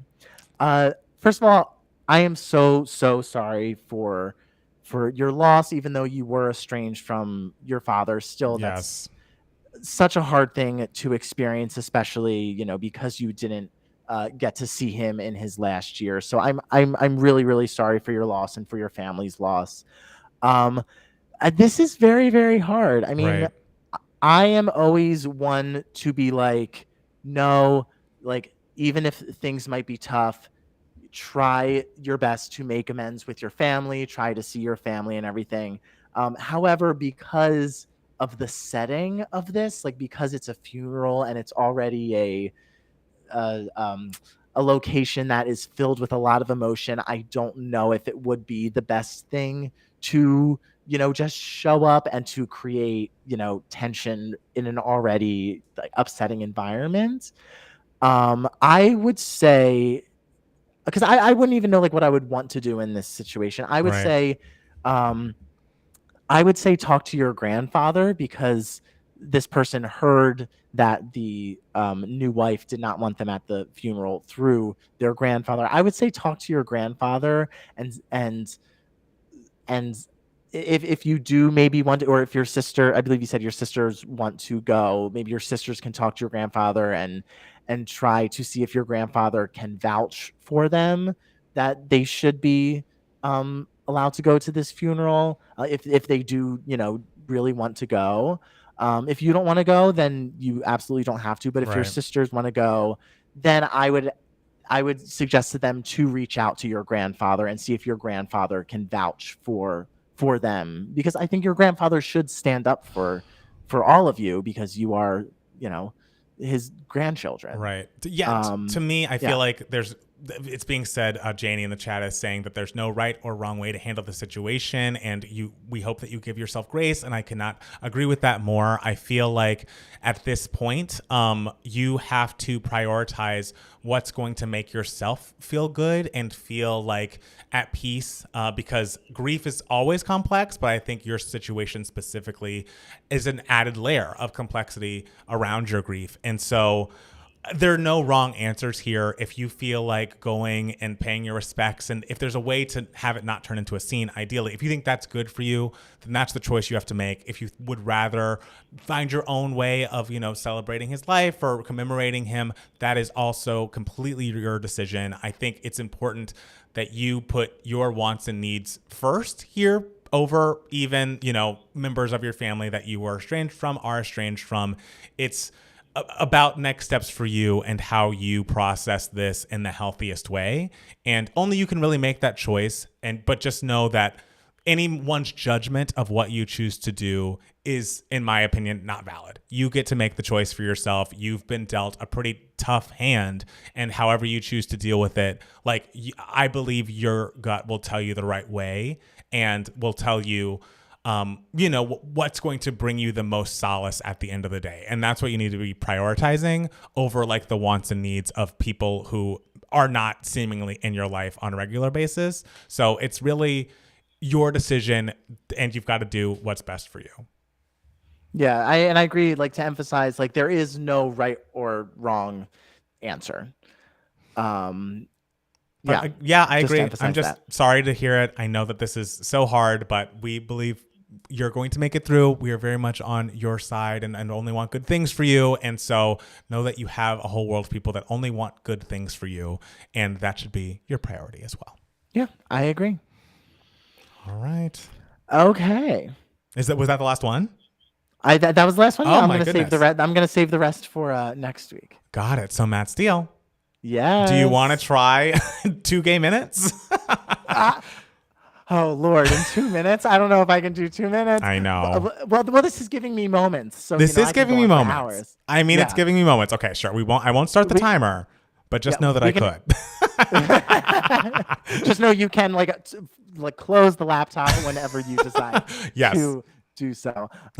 So guys, for 3 weeks in a row, Big Brother has given us the most fun and messy feeds. The fact that there is a dominant alliance made up of 2 women over the age of 50 and a lesbian flautist is the most amazing flautist fact that it's the most amazing thing I've ever seen. And they are just ruling that house. Everyone is trying to align with them, and they are thinking, and they are driving themselves insane because they are overthinking every situation and running through every single scenario.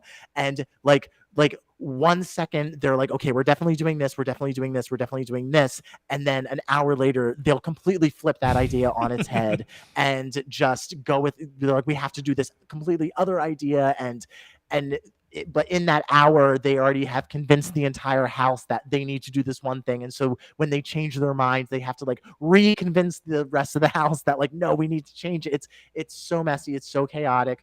Right now, spoiler alert, they are planning on backdooring this guy Hisam, he's the gay member of the house, and he was the head of household last week, and he's such a great villain because he's still very likable. He's just kind of a little annoying and just a little super serious about things. And so people are like, that's it, we're done with him, we need to get him out. And so they're planning on backdooring him this week, which is going to create a lot of drama, which I'm really, really excited about.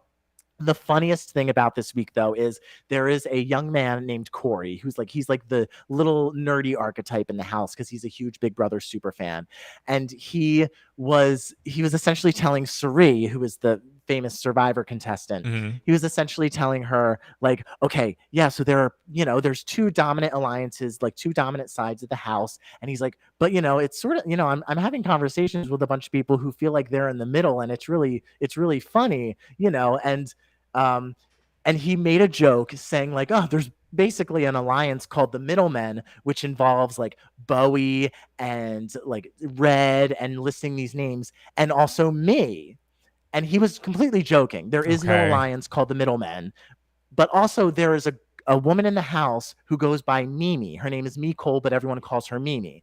So Corey, when he said "and me," Suri interpreted that as, one, there is a real alliance called with this name, and also Mimi is in this alliance, not Corey.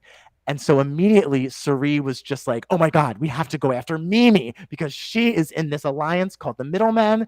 And so for days she has been thinking that there is an alliance run by Mimi, who has done absolutely nothing. And she just thinks this just because Corey made this like innocuous joke. And so that's like really funny. There's also Suri's son Jared is in the house, and he has a showmance with this girl Blue, and like that's a whole mess in itself because he's just being young and dumb, but also he's like dropping hints to her that he's like, I have a secret that I'm keeping, but I can't tell you. And Blue is like, what is it? And he's like, oh, I can't tell you. So that already makes her suspicious. And then he's like, they're talking about like their families and everything. And he's like, oh, I can't tell you too much about my family because then I'll be revealing too much. Oh my God. Essentially insinuating I have a family member in the fucking house. Exactly. And so he's being sloppy. Like Suri and Felicia and Izzy are being super sloppy. Like everyone is just being sloppy. Everyone is confused. It's really, really fun. But the thing that gave me the moment this week, a little bit of history. Season 6. The year is 2005. So this is almost 2 decades ago. 2 gay minutes is going to be tough for you. You know what? I'm doing it, but 2 gay minutes, I'm going to have it like written on my phone, and I'm just going to spout it out. This is off the cuff. But the thing that gave me the moment was back in season 6, which was almost 20 years ago, there was a famous competition, a head of household competition called the pressure cooker, which is essentially everyone was in the backyard in a glass box, and they had to hold down a button, and whoever let go of the button last became the head of household. And the competition lasted like 14 hours. And so it included like the most famous like backstabbing in the show's history. Like it was just an amazing competition that led to the most amazing week. So for decades, everyone has been like, we need the pressure cooker back. We need the pressure cooker back. And the producer, Alison Grodner, has actively said, we are never doing the pressure cooker again because it's a competition that takes too long and we don't have enough time to edit the next episode when a competition takes that long. But people were still begging for it. Well, they announced at the live show this week, Julie Chen said, like a picture of the pressure cooker from 20 years ago just popped up, and Julie Chen was just like, and next week's HOH competition will be a classic competition that the fans have been clamoring for 2 decades. And when I tell you, it was 1:00 in the morning when I was watching this episode, and I stood up on my couch and screamed.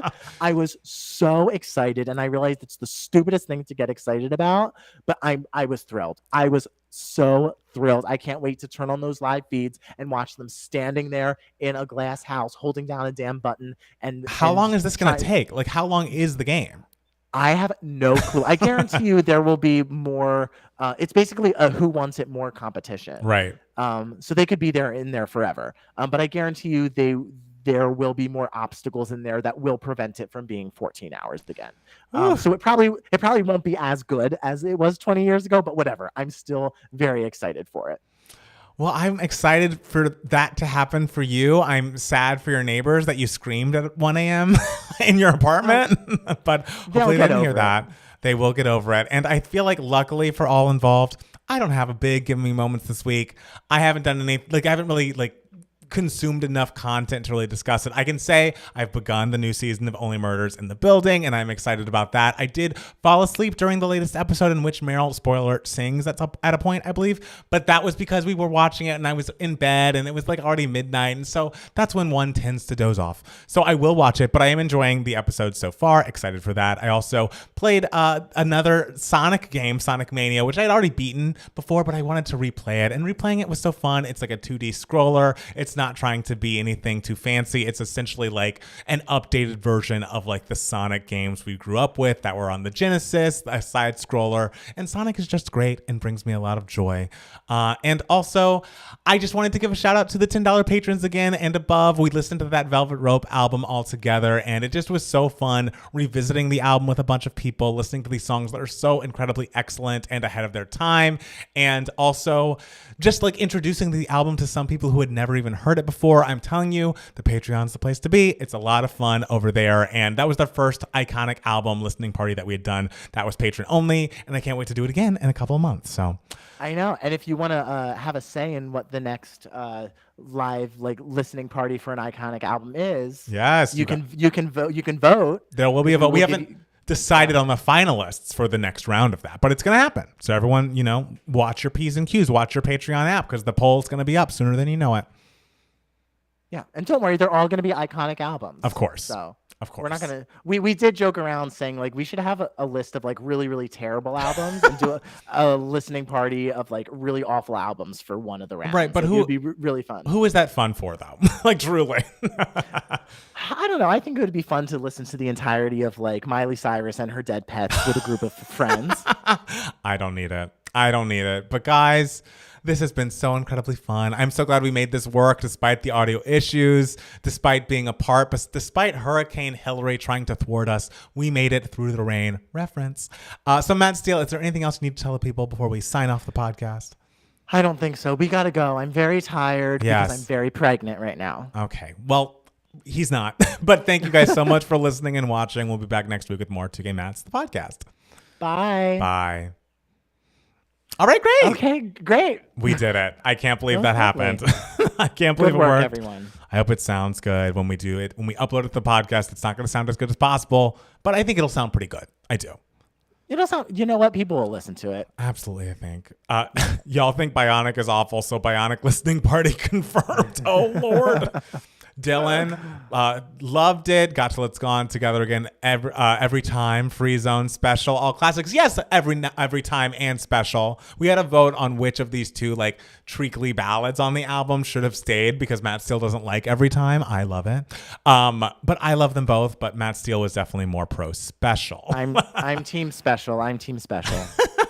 Jeff, not him making another Through the Rain reference. It's hello, we're in the middle of a hurricane. I think that's the whole goal, is that we make it through the rain. And it was a great single that had a great vocal moment at the end of it.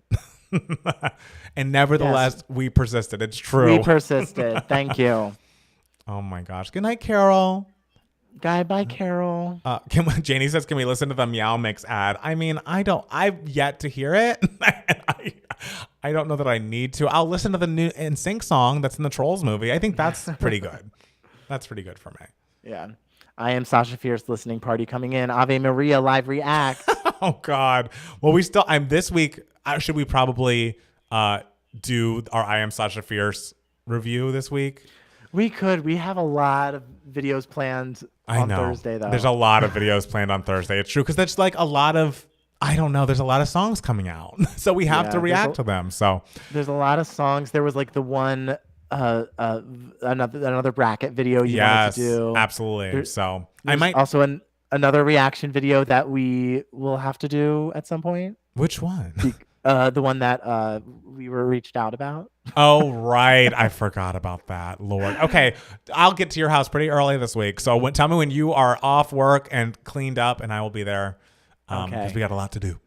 Cool. My hair is going to be so droopy by that night, guys. That'll be beautiful. You know what song sucks? Janie says that Jessica Simpson song, With You. I don't mind With You. I dislike most. I like With You. I like With You. I dislike most of Jessica's music, and I prefer. I think I'm in love with You. I think it's Jessica Simpson's best song. But With You, I'd put in the top half of her singles. Yeah. Yeah. No bad albums. I can't hear Stripped again. Stripped is great. Stripped could win an iconic albums listening party vote one month. So get ready. Yeah. Ooh, who reached out to you? It was Sony Music and an artist of theirs who will discuss. And they, hopefully they're not watching this. They said in something in one of the emails being like, well, we want it to make sure it feels natural and that, people don't know that we asked you to do this. And it's like, well, babe, I don't want to get sued. Like, that's the whole thing. If we're getting paid for something, we literally have to like check this check mark on YouTube saying like, we're getting paid for this. So that check mark's getting checked. It's like a rule, and we are not going to jail. No, we all saw what happened to people who promoted the Fire Festival, and we don't want that happening to us. We don't want to be that. We don't want to be that. Yeah. Oh my goodness. Why are you lying? You even agreed that it's one of B's worst. Are we talking about I Am Sasha Fierce probably? Thoughts on Elon removing the block feature? It seemed like we couldn't do that. It seems like he's not allowed to do it, or his app, the Twitter app, the X app, whatever, is going to get taken off of the Apple store and off of the Samsung store, whatever it's called. And so he literally cannot do it. So eat that, Elon. It's crazy that he's also like deleting tweets from like 10 years ago. I know. He's deleting the media attached to the tweets or the links. It's like what? Why? What is going on over there? It's really fallen to pieces. Whatever. I don't have the bandwidth to worry about him anymore. No. How could you? Or ever, actually. Like, I want to say every time we've brought up Elon Musk in a News for Idiots, I've always just been like, whatever. I mean, at some point, I just hope someone gets a rival app that is legit, because Threads didn't do it. I don't know how Blue Sky is. I never got on that. But we need a real new Twitter app, because I would love to like not be engaging with Elon in any way. I don't think it's going to happen, girl. Really? That doesn't seem that hard. Create a copy of Twitter. It doesn't seem hard to me. I think it's just like the novelty of that sort of app just has to fade away with time. Ugh, that's going to be, I guess we'll just have to wait. We'll have to wait and see. Yeah. Leave Ellen's Oscars selfie alone. Yeah, that was one of the images that got taken down on X. Oh, what a 2014 moment. It really was such a a thing that people were excited about at that time. That was a big deal. And like, can you think of something less interesting than like a selfie with a lot of celebrities in it today? I know. Like, who cares? But at the time, everyone was just like, I'm just gonna share it just cause. Right. It's like, what? I know. It was weird. Like it was yeah. It's a weird time. Great music though. Weird time. Yeah. Good time for music. Oh yeah, like 2013 into 2014. It was great. That was the peak. I want that era to come back. And if you know what, if Addison Rae is going to bring some pure pop back into the lexicon, then good on her. I want that for all of us. Yeah. Is MySpace and LiveJournal can die, so can Twitter. Yeah. That's true. It's just true. And Facebook, Facebook is now kind of just like a thing that like people I mean, people still use it, but it's not as like needed. No, not at all. Yeah. No, it's not what it once was. People don't need it to function. I mean, people don't need any of this shit to function, but like it's before it was like very much like a societal norm to be very active on Facebook. Totally. And now it's just not. Now it's just not. All right, guys. Matt Steele, is there anything else you want to tell the people who still chatting? I don't think so. Good job, us. Yes, good job, us. I'm glad this worked. We'll get the audio up. Don't get mad at us about the quality. And we'll be back together next week because there won't be a hurricane thwarting us. So yeah, get ready for it. And we won't be young anymore because after Friday's our last day. We're going to be so old. We're going to be so old. I know. Yeah. Well, we love you guys. And we'll see you next week. Thank you for joining us. We appreciate it. We very much do. We'll talk to you very soon. All right. We'll talk to you later. Everyone stay safe out there. Yes. In the East Coast or West Coast area and in the East Coast area. All of the areas stay safe. All the areas. Be safe. Absolutely.